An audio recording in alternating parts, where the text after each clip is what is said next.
To talk with two of my favorite geopolitical strategists, Stephen Bryen and Brandon Weichert. They've been on the show many times, and I'll remind you of their biography as we go through the show. But I wanted to get right to the discussion today. We want to talk about Ukraine, Israel, and Taiwan. There's some serious hot spots in the world, and we need to focus on it and hopefully raise some noise about some of the blunders that are being made. You've heard the phrase saber rattling. Well, I'm afraid some of the people, particularly in Europe, NATO, and some of the people in our own administration, have not only rattling, but they've got the saber out of the scabbard, and they're ready to go. It's alarming in the extreme. And I'll kick it off with Stephen. Stephen, you've written about this recently. What's the latest posturing on Ukraine, and where are things on the ground? Well, everybody wants to do, to send weapons that can reach into Russian territory. That's the theme of the day for NATO. The NATO Secretary General, of course, the French Macron, the German Schulz. Now Blinken is considering the idea, which means he's going to do it. Anyway, they've been doing it right along. So it's not new. It's just that now they're owning up and taking responsibility for what they've been doing. But it's very escalatory. It's very dangerous. Well, hadn't Macron of France also said there's this big debate on the words, whether they were mercenaries or the French Front Legion. But now isn't he saying they're just going to go ahead and send in French troops? Well, that means they're already there. Okay. Yeah, I mean, you have to translate the French. It's a funny language. Hey, Brandon, what's your take? No, they have already been there. The NATO different countries have already been there. In many cases, they have their troops, what are known as sheep dipped, in the uniforms of Ukrainian military. But I've spoken to personally, about a year ago, I spoke to an Australian Special Forces operator who was there with a contingent from Australia who were volunteers, and they were fighting for Ukraine. But in fact, they were tacitly serving the interests of NATO, fighting in the war. And we have that playing out throughout the country. I'd also like to remind your audience that, at least this morning, I saw the report. It looks like Ukraine has fired another missile fusillade into Crimea. And Crimea is the red line for Putin. They will risk nuclear war if it looks like Crimea, the port of Sevastopol, which is the Russians' only link to the warm water port in the Black Sea. They will risk a much larger war if it looks like that's going to fall or that's going to be under some kind of severe threat.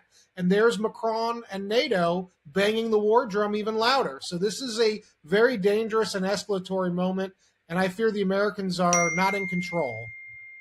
So the timing of this, the Crimea piece, didn't Russia take Crimea in 2014, or when did they? 2014. Yeah.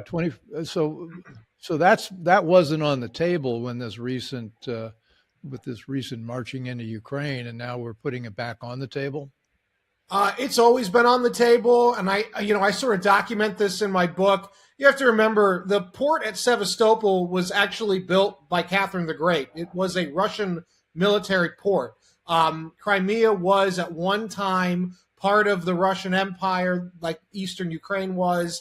It was also at one time part of the Soviet Union. Even after the Soviets ceded Crimea to Ukraine, which was a Soviet-controlled enclave, so it was really not that big of a deal when Khrushchev did it. But even then, the Soviets leased the Sevastopol port. And in fact, in 2010, this was one of the big fights, because I remember back on the Hill, this was a big deal. The Ukrainian government at the time in 2010, the lease for the Russian lease for Sevastopol was up, and there was a push by America and NATO to get the Ukrainian government to not renew the lease. And had that happened, it would have been a major disaster for Russia's national security. And just a few short years later, of course, you have the Russians moving in force to take Crimea and expand their holding in eastern Ukraine, because this is a geostrategic priority for them, holding Sevastopol. Stephen? I agree with that. I think that's correct. I recall that the Russians were pushed out of Sevastopol, and actually, in at night, in the dark of night, pulled their aircraft carrier out with a half skeleton crew uh, to try and avoid the Ukrainians taking it. Yep. So yeah, this is very sensitive, And, and extremely sensitive. and Bill, I'd also like to point out there is and I know this for a fact because once upon a time I actually spoke with Ned Price and Ben Rhodes's team years ago when they were running the White House into the ground.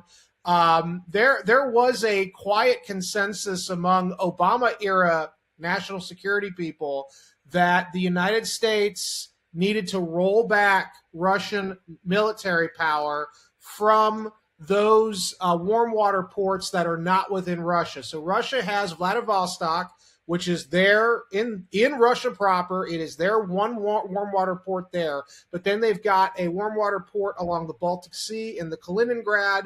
They've got the Syrian warm water port of Tartus. And then, of course, they've got the Sevastopol, a warm water port in the Black Sea. And if you look at what happened even before the Ukrainian crisis beginning in 2014, the U.S. government under Obama got heavily involved in the Syrian civil war. This was not just because we wanted to get rid of Assad. It was because Assad was a client of Russia, and we were trying to get rid of Russia's warm water port in the Mediterranean in Syria. And so this is part of a concerted strategy by the neoconservative, neoliberal cabal, for lack of a better term. Yeah, but it didn't work. Didn't work, and it's still not working, and now we're all going to pay the price for it because Russia's not going to back down this time. Well, Stephen, you're about to come out with a book, Brandon, I think later on this summer, maybe early fall, October. Authors would know the date. What date? October 22nd, I guess. Yeah. I hope you've got the thing written already. It's all done. Oh, I'm reading the galleys now. Yeah. It's called A Disaster of Our Own Making, How the West Lost Ukraine. For people that haven't been really following this, our view, we talked about this for the last couple of years, is that we made a lot of blunders along the way, starting with after the Cold War ended in 1991 or in that era. We could have done a lot of right things with Russia, could have done a lot of right things with Ukraine, and we did almost none of that. Yep. We had our hands wrapped around the wrong choice at every turn. And as I point out in the book, it's really because of this, for lack of a better term, cabal of neoconservative and neoliberal elites who have worked in both Republican and Democratic administrations, who have a sort of a fixation on not only rolling Russian power back, but also, and I know because there are some people I know even at Hudson Institute who have spoken about this with members of the National Geospatial Intelligence, or the National Ground Intelligence Center, forgive me, NGIC, back in 2005. I have a friend who told me explicitly members from the think tank community briefed his team at NGEC, which is up in Charlottesville, Virginia, about a plan to basically contain Russia, rolling it back to its medieval borders, and then inevitably getting Russia to break up into its constituent components so that it's never again a threat to Europe and the West. And this is all fantastical thinking. This is childish thinking. And now we're getting ready to pay the price because Russia knows, or at least they think, that's what's happening here. And they're not going to let it happen without a fight. Well, it's not going to happen. I mean, let's be it's absolutely realistic. But I think the underlying error, and I think a huge error, was to confront a nuclear power, a significant nuclear power, with dismemberment. Yep. We're going to break up the Soviet Union, now Russia. We're going to break it up even more. We're going to dismember it, and we're going to sponsor the opposition in Russia, Navalny and people like that, and somehow create this great transformation. But we're messing around with the nuclear power. And Stephen, this is the kind of thinking that got us into the Middle East. This is the exact kind of thinking that led us down the wrong path in Iraq, and then the Arab Spring. Well, these guys, the more you've been looking at this forever. I've come to this story later. You're lucky. Yeah, the more I learn, the unhappier I get. My wife is telling me, why don't you really go play golf? This hobby of yours is depressing us. But it seems like we've got woke children in the administration and in Europe. I mean, they're complaining that people are wrecking their safe space. Jeffrey Sachs, you know him. He was on Tucker, and there was something he said. I copied it. It said, "It's not about Russia. It's about the U.S." Yeah. The neocons are very explicit. The U.S. must be the unchallenged superpower in every place in the world. In every region, we must dominate. That's quite a load for us American people. What they say is we're going to be a constabulatory duty holder, which is basically a fancy word for saying we'll be the world's policeman. Yeah, well, this comes from the notion of there was going to be only one superpower, and it was going to be the United States. And since we're the only one superpower, we had to take on these responsibilities. Um, I mean, that's the thesis. Um, well, we weren't the only one superpower, and today we're one of three, if you can say so, and increasingly the weaker of the three. Well, the GDP of China was in 1991, 3% of world GDP, and now they're about equal to ours. And well, Russia is not nearly as big in terms of economic power. You point out they've got every nuclear weapon they need to destroy the world 50 times over. They are a commodity superpower, though, and in an increasingly divided world at war, and a non or a decreasing globalized world in which there are many powers, being a commodities producer is actually very, very beneficial from a strategic point of view. And doesn't that fit right in with China? I mean, we've driven China and Russia together in a way that's this is let me get rid of this. Sorry, guys. No problem. China calling. They're always like, every time I mention the word China. You should take Xi's calls, he wants me to knock it off. But, they've talked about this unlimited partnership. I don't know what their exact word is, but they've met like 40 times in the last 10 years, Putin and Xi. And that relationship seem to be very complementary. Well, it's a huge change. I mean, if you look at Russia and China in the 1980s, there was no love lost between them. And in fact, I was involved in working with the Chinese, believe it or not, dealing with the Russian missile threat to China. That's all gone away, at least for now. And China is extremely important to the Russians because the Russians really don't have a commercial industry similar to the US or similar to China. They just don't have it. So for them to be able to build modern weapons and modern communications and all these other things, they need the Chinese. And I think Putin is very smart to work that out with the Chinese. And you're right. I mean, they're very tight now, and it's extremely important. I think without China, the Russians couldn't fight the Ukraine war. Oh yeah. Well, that's a big deal. I mean, think about it. We essentially forced the Russians into the arms of the Chinese through our policies, which was complete stupidity. Yep. Joe Biden and his gang. It goes back to Obama. Okay. Actually, you can even trace it back in some cases to the Clinton years. Clinton was a big fan of enlargement of NATO, and a lot of the people who worked for Clinton translated down to the Obama years, and now they're in the Biden years, some of the older people. And certainly the ideas of this idea that NATO must always, it's almost like a religious belief, NATO must always expand. And it's like, You can do that, but there's going to be a consequence. And the consequence is eventually Russia's going to say, this doesn't look like a peaceful organization. This looks like an organization that's aimed not at the containment of the Soviet Union, which is gone, but at the destruction and dissolution of the Russian state, which is no longer communist. And that's what's making them pivot to China, because at least China is going to try to work with them and treat them like an equal partner to some degree. Well, let's talk about this for a minute because it's an important subject. NATO supposedly was a defensive, and is to some degree, a defensive alliance. That's its core raison d'etre. The idea was that an attack on one member would be an attack on all, and they would all come to the defense of the one attack. But it hasn't had that mission for a long time.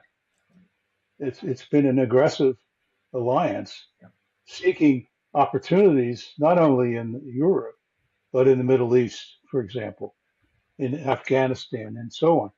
So it is no longer credible defensive alliance.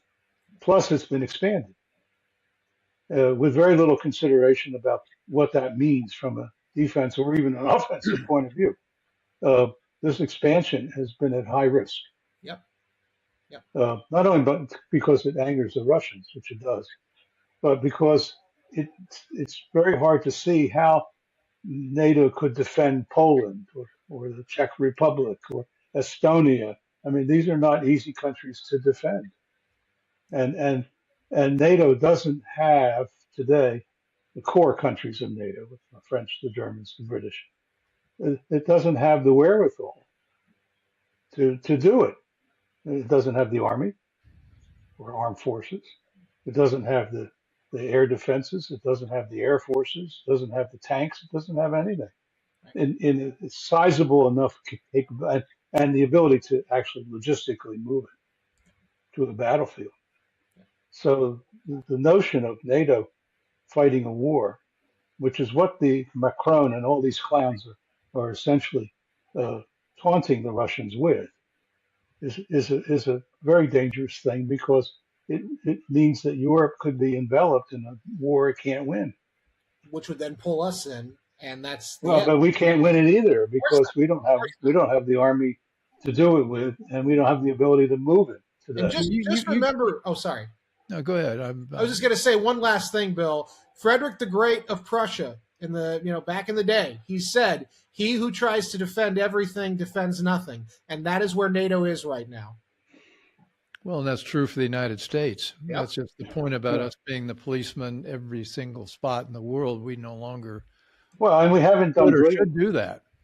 We haven't done very well. I mean, in the places we've inserted ourselves have not been exactly productive wins for the United States. Well, yeah, putting it mildly. Run through your piece on what it would mean for the U.S. to go to Europe with an expeditionary force and how, maybe that worked in World War II, but certainly fast forward 80 years from, it doesn't work now. Talk about what that would mean logistically and why that's a pipe dream. Well, I think it's a pipe dream because we can certainly airlift troops to Europe. I mean, that's within our capability. Beyond that, we can't defend them. That's to say, today the Russians, have developed a pretty sizable air defense capability. They have very good artillery capability. They have increasingly shown their capability with drones. In drone warfare, none of which we're prepared for. Our best tank, because it's our only tank, we put all our eggs in one tank. The Abrams is a disaster. I mean, I've got to make that as a cartoon for the show, but I'll figure that out. Anyway, all our eggs in one tank. That's a good image. Okay. Well, I'm sorry about that, but no, it's good. I mean, the Ukrainians just, say that they don't even want to put the Abrams in the field now, right? Because it's prey to Russian drones, especially the Lancet drone, which destroys them. Yeah. It breaks down. It's too heavy. It gets stuck. And also, The elect. Stephen, they're the older model we gave them. We didn't give them the most updated models. We gave them old stuff. Well, it wasn't that old. I mean, there was a previous generation But Brandon, of my impression A2s is rather than A3s. But let me tell you, the ones in Europe are mainly the older ones. Yeah. So fighting a war with that tank is a very ill-advised idea. And I think it's shown. I mean, look, we're learning a lot. We should be learning a lot. Let's put it that way. well, And if we are, I'm not sure, but we should be learning a lot. And one thing we are learning is that uh, these brilliant ideas, how to build a tank, how to build an air defense system, well, aren't so good. A lot of stuff, a lot of our ATACMS missiles and other things are getting the HIMARS and so on are getting knocked out because the Russians jam them. That's the so thing. so what do you think So, through when you're building a it's new bad. piece of equipment? Because you ran a big company, a big defense company. It's Yeah, I did. now called Leonardo, and you built this stuff. I mean, you I were did. involved. And so We said it was the best there was. what did you build? What were the products? We built everything. I mean, Leonardo is a very integrated company Right. with everything from communications to tanks to artillery to submarine. I mean, it does all the stuff that a defense company in Europe would do. Um, and in the United States, we had helicopters and Gustav Westland. We had Otto Malauer making guns for ships. I mean, we had a whole lot of stuff. We had drones. Uh, I can't think of what we didn't have Well, other than nuclear weapons. that gives you a little subject matter. Nuclear weapons. Well, We didn't do that, all at right. least as Well, far as I know. good.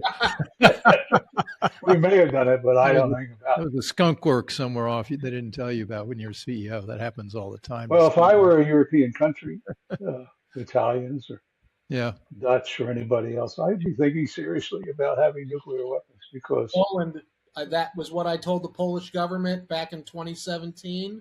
I used to liaise with them, and I said, you guys have got to build your own nuclear deterrent because you cannot rely on NATO and you cannot rely on the Americans to have your back because we well, can't. there's always been a suspicion in Europe, and I think well founded, Yeah.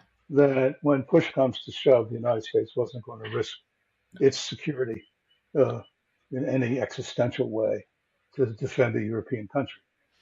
Exactly. That was the point of And NATO in the Cold War was they were trying to lock us in, by creating NATO with Article 5. But now the Soviet threat is blessedly gone. The ideological threat of communism has died down, except from within the United States. well, I think you're getting But too far afield here, Brandon. The point is that the U.S. actively discouraged any effort in Europe to build a nuclear Yes, arsenal. yes, It, and in it any of our allies. pressured, we pressured the Germans very hard. We Yep. pressured the Italians. We didn't pressure the French because they already had them, or the British because we liked them. Uh, but we really discouraged it otherwise. And the same thing in Korea, the same thing in Taiwan. The Taiwanese would have easily had a nuclear arsenal today if it wasn't for the United States. They were well along on Yep. developing a nuclear capability. So, the world is changing. And, you're talking about the U.S. as the dominant actor and driving the process and leader of the free world and all this stuff. But, at the end of the day, every country has to look out for its own security. And relying on an outside party for your security is a terrible mistake. I remember when the Shah thought Yep. that the U.S. was going to come to his defense and save him. Of course, the U.S. did the absolute reverse. Um, it was actually secretly working with the opposition. Yep. So, I mean, countries don't trust each other. I understand that. I think it makes sense. But ultimately, a national leader has to be concerned with his own nation's security first and foremost. Can't rely on outside parties for it. And that's the myth of NATO. And the true myth of NATO is that at the end of the day, who's going to defend Italy? The United States? Don't hold your breath. Or Germany? Mhm. Maybe, but maybe not. So I think everybody there in Europe just as everybody in Asia, has to look at their own capabilities and make plans for the worst case.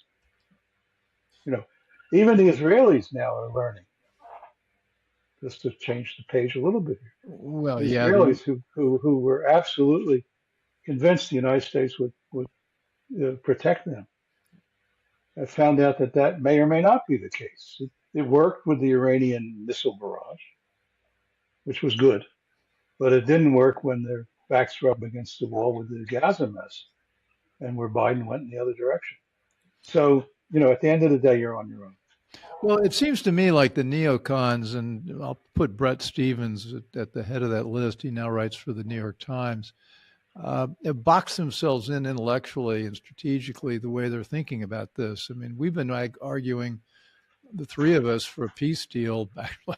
Actually, we're arguing to shut this thing down before the tanks started rolling out of Russia. But they're now saying, and this is the policeman of the world thinking, a peace deal with Moscow that leaves it in possession of vast areas of the Ukrainian territory is an invitation for a third invasion once Russia recapitalizes its forces.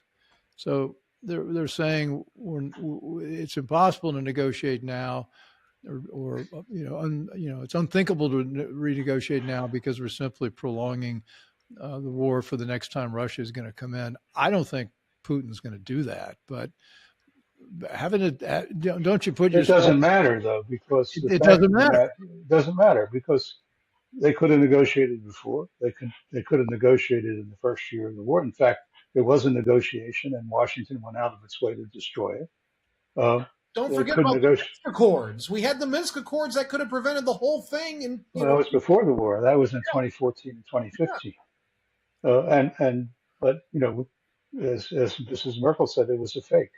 Of course, right. They were just trying to screw the Russians. Right. Which, by the way, is an interesting subject because maybe the Russians had, how many times were the Russians taken in by Western assurances that turned out to be bogus? And why were they taken in so many times? I mean, that's not good news for Putin. I mean, he has to kind of hide under the table on that one. This is why he's so viscerally opposed now to further interactions with the West, is because he's been burned so many times by the West. Well, he doesn't trust at all, nor should he. Right. But in any negotiation, you don't trust the other guy. You negotiate the best deal you can get. And you hope that it's self-enforcing, because if it's not, you're going to have another fight sooner or later. I mean, that's the nature of the world. But the Minsk Accords would have look, the Ukrainians didn't want it. They were pushed into it. The Europeans knew it was a fake, so they didn't care. It was a good deal from Ukraine's point of view because they would have kept all their territory. Right. It would have given some autonomy to Donbass. That's what the deal was in his hands. But other than that, they would have kept their territory, and they weren't interested. I think that now there won't be a negotiation until there's a change of regime in Kiev. I don't think there's going to be a negotiation. That's what I wanted to bring up. There won't be a negotiation if things stay right where they are. But I think Stephen, you wrote that the Ukrainian army is essentially disintegrating. It is. And it's a mess. Yeah. And that's going to put Zelensky in a place where he's one really now urging the. Well, I think the dynamics are interesting. It seems to me, first of all, the Russian strategy, to the extent that it can be figured out, and it's not clear, is to destroy the Ukrainian army, because that's what they want to do, because that brings the war to an end. The Ukrainian army itself is in terrible condition, and they're losing men every day. They can't replace them. Simple as that. And when they do, we're seeing videos now of captured Ukrainian soldiers say, "Well, I was sitting in the gym last week, and they grabbed me, put a uniform on me, and sent me to Wolchance to fight. And I'm not trained. I don't know anything. So I don't even know where the hell I was." He was just Uh, doing Pilates. that's right. I mean, but that's pretty pathetic. Uh, if there weren't a lot of Western uh, uh, mercenaries slash advisors slash whoever they are helping them, the whole thing would be gone tomorrow morning Well, because they couldn't operate the weapons. Well, I just want to piggyback onto that and remind your audience that we are. I think now it's May 30th. I think this is the second week that Ukraine, which Blinken and Sullivan and Biden say is the hallmark of democracy, has a president who has overstayed his time in office. He is supposed to be term limited. He's supposed to be out of office now, and Zelensky is. I think this is the second or third week now. He's Yeah, but we're also backing the court. head of the Palestinian Authority Right. who hasn't been elected in 20 years uh, Right. because they were afraid that if they had an election, Hamas would win it. That's right. Uh, So, so but my let's point, get realistic here. yeah, but my point is that the Ukrainian army is folding, and why would most Ukrainians at this point even want to keep fighting when their government has been so hijacked by this autocrat? Before the war, Ukraine was corrupt, but it was a democracy. They had elections. The presidents left. Well, You know, it wasn't real. I disagree because first of all, the opposition was all in jail or was out of the country because they weren't allowed to participate in elections. So let's be honest here. Well, But we're working I on think that. We're working on that on it. system It was here, a work in Stephen. progress, is what I'm And saying. New York is going to get us there pretty quickly. Yeah. look, this is a country that's closing down the Russian Orthodox churches. I mean, that's imprisoning its opponents, and on and on. It's not a democracy. I don't think it ever was. Um, but that's not really an issue. I mean, we back countries that don't have democracy at all. I mean, Saudi Arabia is not a democracy, but it's a very important ally, or at least it used to be until Biden got in. So I don't think that's the key issue. The key issue is what happens next. No, it's not the key And issue, but I was just pointing out that, the whole narrative around the war is so well, I mean, but this is all propaganda. I mean, this is, I mean, it's not surprising. I mean, they have nothing.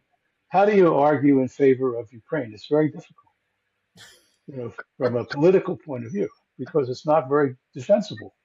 I mean, ideologically speaking. well, Uh, they had an argument, Stephen, when the Russians first invaded. They were wrong, and I said this to Bill at the time: is that's an argument they could have run with until they defended Kyiv. The moment they defended Kyiv was the moment they should have took Putin on the offer, met in Istanbul, and gotten a deal. But the moment they said, nope, we're going to go for broke in Ukraine, that was when they should have basically lost all support, because that's not a viable strategy, and you're just dragging the region into war. well, I mean, you have a president here in the United States who lost Afghanistan, and he didn't want to lose Ukraine. I mean, let's be honest with you. It's political suicide. Yeah. If he had said, well, then we lost. Okay, make a deal. So he couldn't do that. So it was a trap. Yeah. And so instead we convinced our European friends and ourselves to pour hundreds of billions of dollars into covering up our mistake, to put it bluntly. Um, but now the chickens are coming home to roost uh, because we're facing the collapse of the Ukrainian army Yeah. and maybe the collapse of the regime in Kiev. I think there could be a civil war in Ukraine, actually, because I think it breaks down into these super nationalists like the Azov Brigade types who are, you know, want to keep fighting Russians no matter what, and the others who want to end the war and go home and live a normal life. And so if the army, what's left of the army splits, I don't know who survives the fight and how that impacts Kiev. It's a very complicated, politically a complicated problem. And it's a complicated problem for the Russians because they have no interlocutor now, and they're not likely to have one, at least in the foreseeable future, unless something really major changes. And that means that they have to keep moving and destroying expanding because they have no other alternative. So the Soviets and the Russians and the Chinese are now in a deep embrace, working together on everything. As I guess there's an implicit guarantee by China that if NATO or U.S. does something in Ukraine, that China would be right there backing them. Which brings up the next thing on my mind, and we can talk about Israel, but I want to shift to keep it on China. Does any of this create a momentum to cause China to do something about Taiwan? Yes. Yes. I think you're seeing it now. China has a very small window to really fundamentally force a change in their backyard, geopolitically speaking. And I think you're seeing them sort of testing now with the recent the punishment drills they did around Taiwan last week because of the inauguration of President William Lai, who is openly pro independence. I think that Is that where they encircled the yeah, island with their yeah. fleet? Well, they did more than encircle. That was the big report.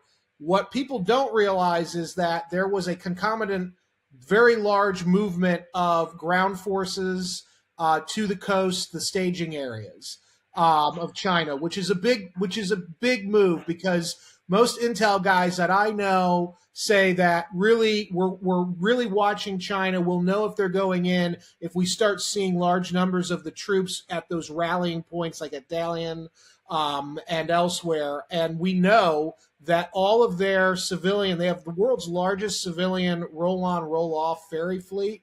All of those ro-ros, as they're called, have been built to military specifications. So I get into debates all the time with the DoD, the Navy guys that I work with, used to consult with. They used to say they don't have the amphibious landers in China. They don't have anywhere near enough. And I would say you got to hold off and you got to look at the hybrid war strategy that China embraces. So they actually have enough amphibious landers if you throw in their civilian ro-ro fleet, which are built to military specification. And I think that right now Xi Jinping is looking around and he's saying, November comes along, I might have to deal with a much more brash American president. Right now, though, for the next 6 months, I have kind of an open window. And oh, by the way, the Americans have so squandered their strategic capabilities in Ukraine that now I have an open window to really do whatever I need to. And Stephen mentioned earlier, what the Russians are showing is that they can actually jam the electromagnetic spectrum that most of our weapons systems rely on to operate. So even if it did come to a shooting war between the U.S. and China, God help us, the Chinese now have indicators and ideas of how they can really screw up American weapons systems, not just fielded by Americans, but fielded by the Taiwanese, fielded by the Japanese, and all of our allies. So this is a really people say that if we lose Ukraine, we'll lose people like Nikki Haley. They say, oh, we're going to lose Ukraine, then we'll definitely lose Taiwan. Well, I say, linkage, if you're looking at linkage, actually, the longer we go in Ukraine, the more we drain our supplies, the more weak we look, and the more likely Xi is to do something quite significant soon to Taiwan. Well, the offset is that if the Chinese move on Taiwan, the Chinese economy will collapse because all trade with China will end immediately. We will demand it, and I think we'll get away with it, getting our allies in Europe to do the same thing. And the Chinese economy is a mess already. Yes, but that's why they might do this attack now. No, I don't think I think that. Well, of course, obviously, if you're a Chinese leader, you have to figure this out for yourself. Right. You want to take that risk because the risk of internal revolt is extremely high in China. And the financial system is kind of a shambles. Uh, there's a lot of unemployment. There are a lot of problems Chinese are trying to recover from, but this would be fatal, it seems to me. Uh, so he has to weigh that into the balance of whether it's worth it or whether it's just productive to continually intimidate Taiwan. By the way, the DPP, which is in power now, this is their third presidency of the island. It's a pro-independence party. It always has been. It's founded on that premise. It's also a Green Party, which is interesting. Uh, it seems like green parties have become very bellicose in their outlook in the world these days. Uh, but I don't know what the Chinese will do. I have no idea, but I think it would be a casus belli as far as the United States is concerned. The Congress would demand it, and even if it's a token resistance, we will put up a resistance. I would just like to posit, though, we've seen some very strange movements by Xi Jinping. He is not like his three predecessors, Deng Xiaoping, Jiang Zemin, and Hu Jintao. They were very much sort of like corporatists at heart. They didn't want to risk the economy. Xi Jinping has presided over some major declines in the Chinese economic model, largely because of his own decisions, where he prioritizes military and But, strategic developments over Brandon, economic but stability. Brandon, isn't he losing hearts and minds over that Big time. strategy? Because the thing that the Chinese, I think, have been with the Communist Party for a long time because the Communist Party's delivered, massive GDP growth and increase in middle class wealth, and even though they didn't like it and the totalitarian regime, it delivered economically. And if the economy collapsed, I think you might see the Communist Party collapse. The dynastic cycle, and I've talked with our friend David Goldman about this a lot. The dynastic cycle, I think, is still very much in play. Explain the dynastic cycle. So basically, you look at China, thousands of years of history. They've had dozens and dozens of dynasties. You could probably you probably should inject the CCP as just another one of those dynasties.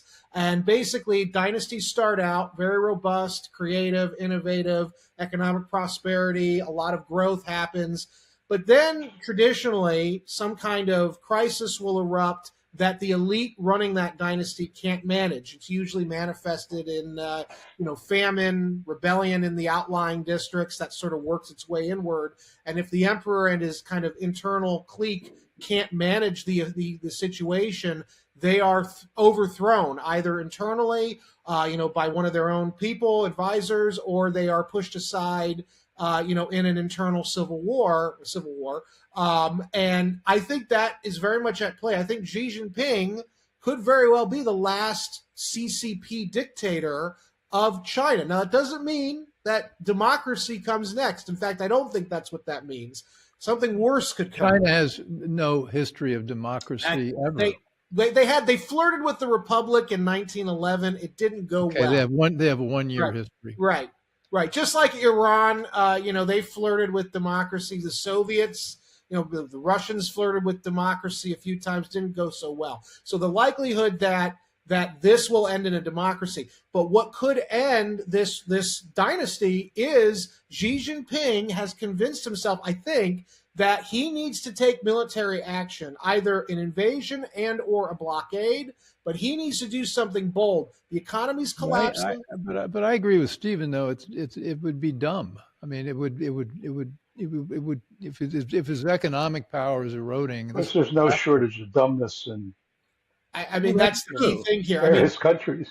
I mean, look at our world leaders now. Right. I mean, I would not say because it's dumb a world leader wouldn't do it. But, look, his pattern has been to try and be a peacemaker. I mean, this is he would have to change. He's also though spent a lot of time sanction proofing China over the last 2 years. But wouldn't it be a smarter strategy to do what they did to Hong Kong, which is just kind of gradually ensnare, choke there, and then look. I think the Chinese have been utterly stupid about Taiwan because there were lots of ways to come up with solutions that would have been reasonable. But that's my point, is that we've got a leadership in China right now under Xi that is kind of radical for Chinese standards. And I agree, there's a million different things they could have done. Yeah, but I don't think it's just him. I think it's been, they're still fighting the Chinese Civil War. Yes, that's true. And they still want to show they won. But even though they won. That's right. I have a personal story with that. When I was at college, I was at DePaul University in Chicago. We had a fairly wealthy, I guess a princeling type who went to school with me. And he went on a rant one day with me about how basically it's no different than if Britain was supporting the South in the American Civil War. What would Lincoln have done? And he They said, were. right, right. They were. Right. And he goes, but what did Lincoln do? I said, yeah, but we didn't go to war with Britain. But the point is that there are many very well educated elite Chinese who view, as you say, this is a kind of a civil war scenario where how dare the Americans support the breakaway province? And there's this. I didn't mean it that way. I meant it a different way. Okay. The Taiwan is the remnant of the leadership of Taiwan is the Right. remnant of those who escaped the Right. mainland. Although the Kuomintang, which is the nationalist party in Taiwan, Now pro-China. is not it controls the legislature but doesn't control the presidency of Taiwan.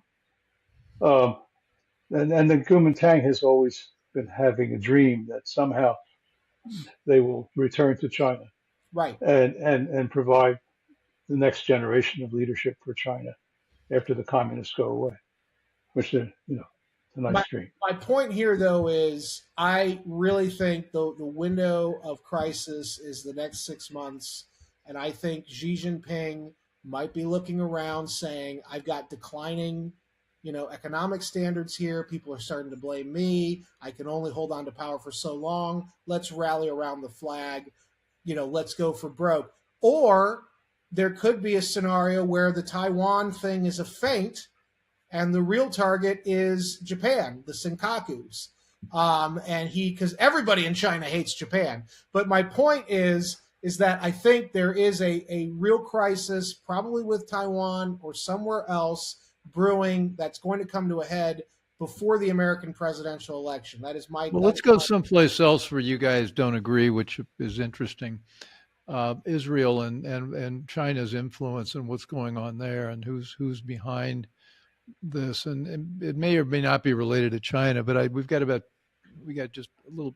I don't want to go longer than an hour, but I do want to get your thoughts about where this is going with Israel, Gaza, Hamas, that whole thing. Who wants to go first? Well, I'll start. Go ahead, Stephen. Well, I think what we're watching now is the final stages of the war in Gaza.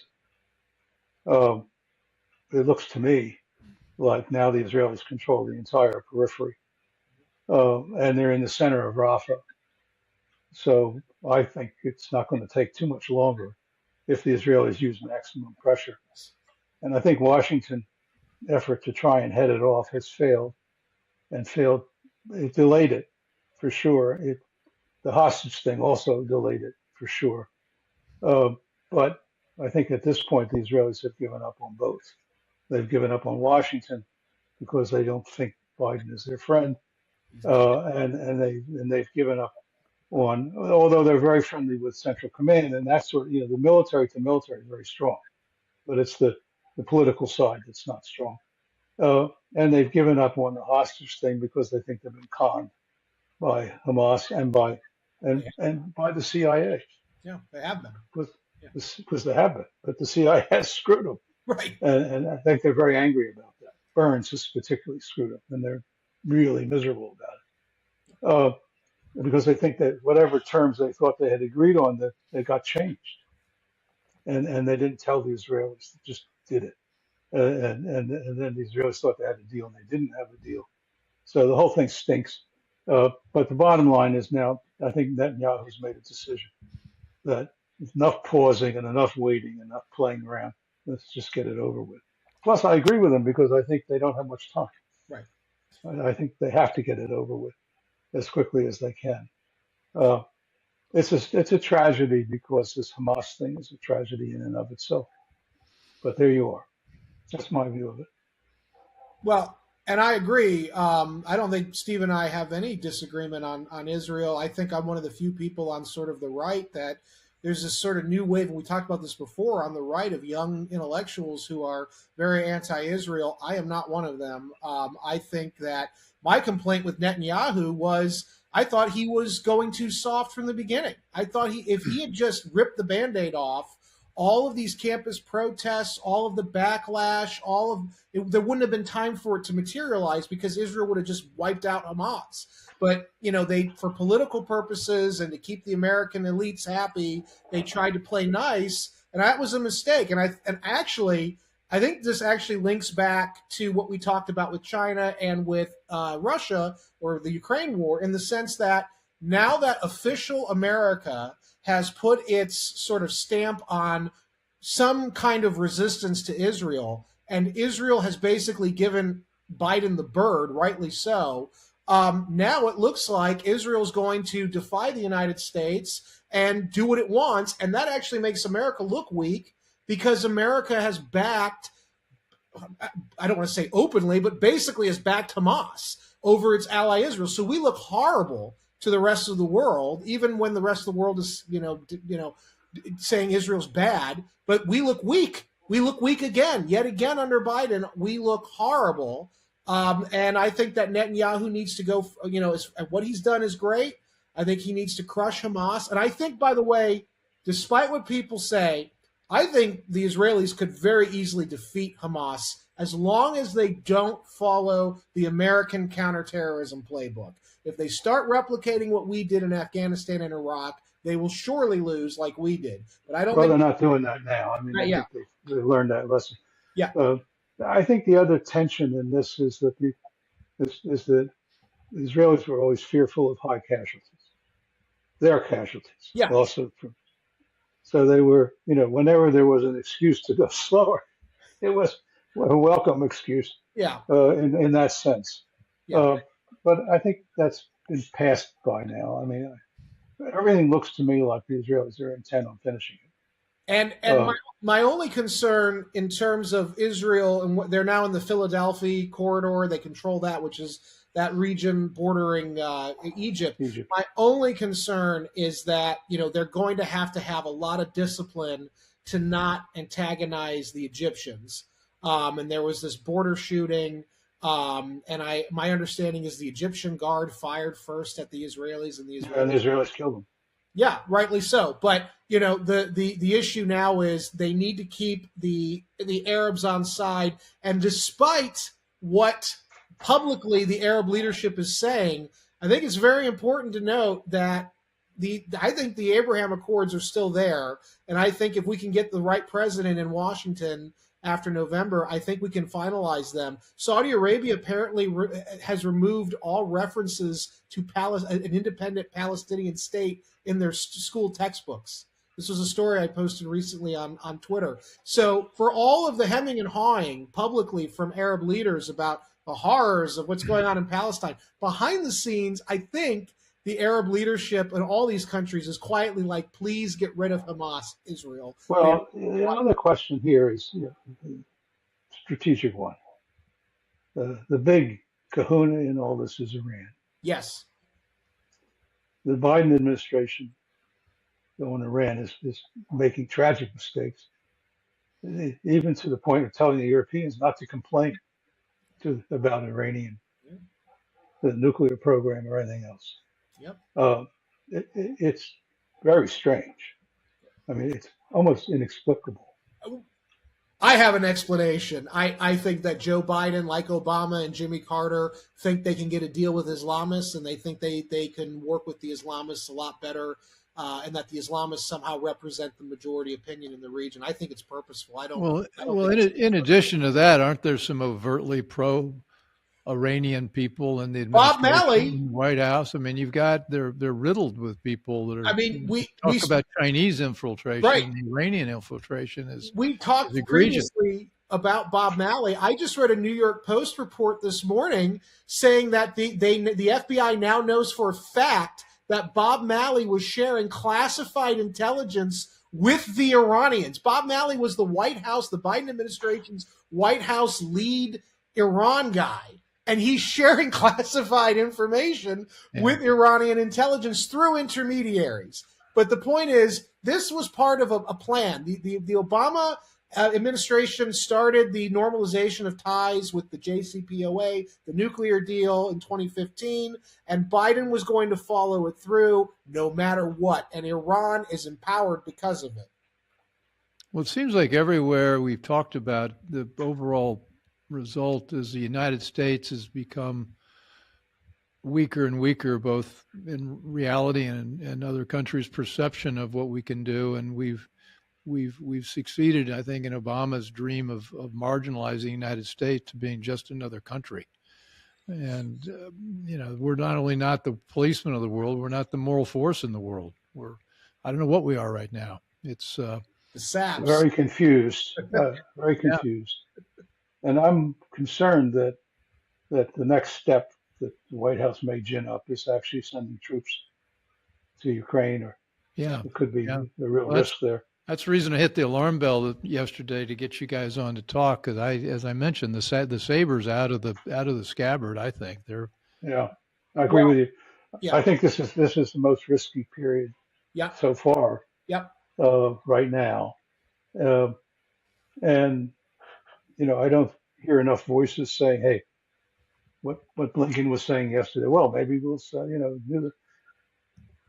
He has to be admonished. He has to be told that this is highly dangerous. You don't do these things, because the war in Europe would not only devastate Europe, it would devastate us.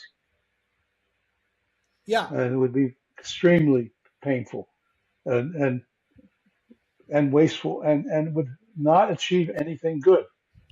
There's no goal in this. You can't save Ukraine. Ukraine's going to die on its own. I think you're right. It can't be saved. The military guys will tell you that if they're honest. I listened to a briefing yesterday of an Austrian giving a briefing on the situation. He had a very, very good analysis, military guy.